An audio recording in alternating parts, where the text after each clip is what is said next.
大家好，我叫贾东安，我在 Melbourne High School 上9年级。Okay. Okay, so today I'll be primarily focusing on the generation gap in dating between today's generation and 1980s, which is when the gap occurs. Before I examine that generation gap though, I'd just like to talk about the generations of dating themselves. If there's anyone from the 1950s, 1960s, or 1800s, please let me know if I've got anything wrong with here. Okay, basically dating took its roots in the 1800s when it was a chaperone's meeting over tea or a walk in the garden, and they were trying to find out if they were compatible or suitable for marriage. Let's jump to the 20th century. In the 1950s, there was the development of chivalry when the man held the doors and paid for the women. 10 years later, there were many revolutionary ideas such as just casual dating and also women doing the initiating, such as asking the man out on a date. In my research, I didn't see many generation gaps in this time period, but the generation gap I found was between today and the 1980s. This gap arose in my own household, and I'll tell you the story behind it. So basically, I was dating this girl. Her name will remain undisclosed due to the Constitution. And we were talking on Facebook, and after an hour or so, it was at this point that my mom walked across, and then she backtracked as she saw my screen. And she was like, "Austin, what are you doing?" I didn't know how to respond, and then she said, "Are you dating? Because you're doing it wrong." And again, I didn't know what to say, because that never came into my mind. And then she was like, "If you date like this, if you tell her everything and she tells you everything, what's the point? What's the fun? Where's the mystery? Isn't dating all about mystery?" In the end, we didn't really have an answer or a solution. I just realized, and my mom realized too, that there was a huge generation gap in my household, and I believe that exists in all of America and in the rest of the world for that matter. So what are these generation gap problems? First, communication, namely how the boyfriend communicates with the girlfriend and vice versa.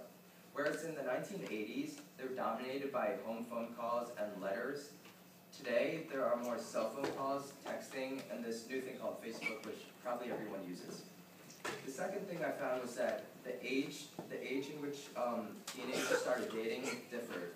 In the 1980s, surveys showed that the average age was 16, while today it is 12.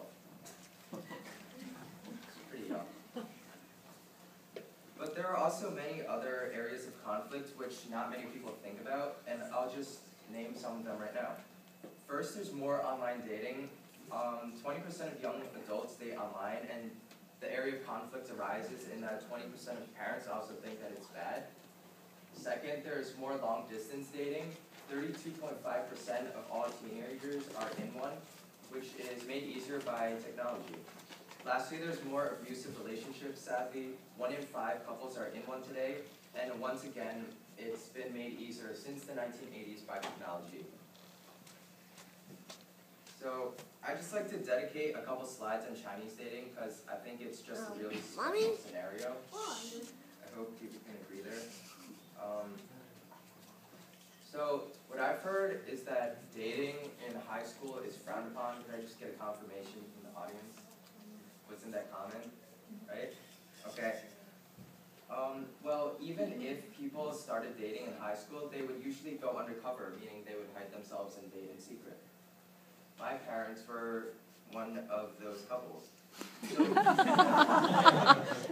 basically, they stuck out at night, they studied together, and I just also want to tell you a story about my dad. When he was eating, he'd put his watch on his right hand.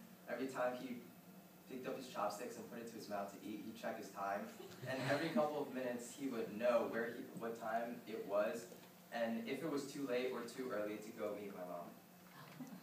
Okay.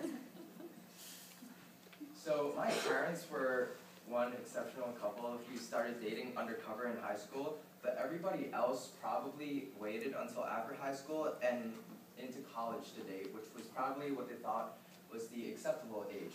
But even so, that dating was more based on marital dating rather than casual dating, meaning that they figure out practical matters and if they're compatible for marriage.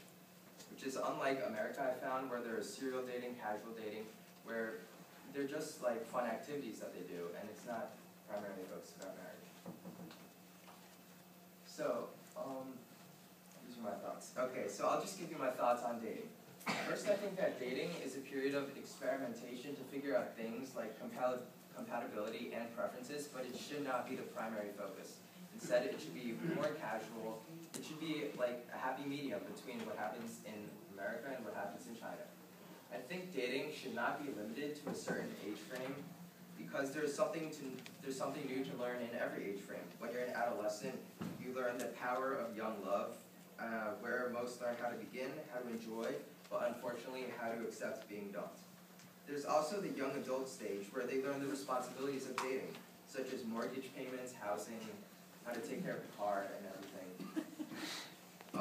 In addition, I feel that dating should not be World War III like my mom and I experienced. In other words, kids should not view parents as obstacles or the other way around, nor should dating become a destructive process in the family household. But I think it should be constructive, meaning that they should discuss together, iron out their expectations of each other, etc. My last point is that dating should always be fun. Don't let it become an abusive relationship. Make sure you figure out all the intricacies in dating, because if it's not fun, it's not dating at all. Thank you.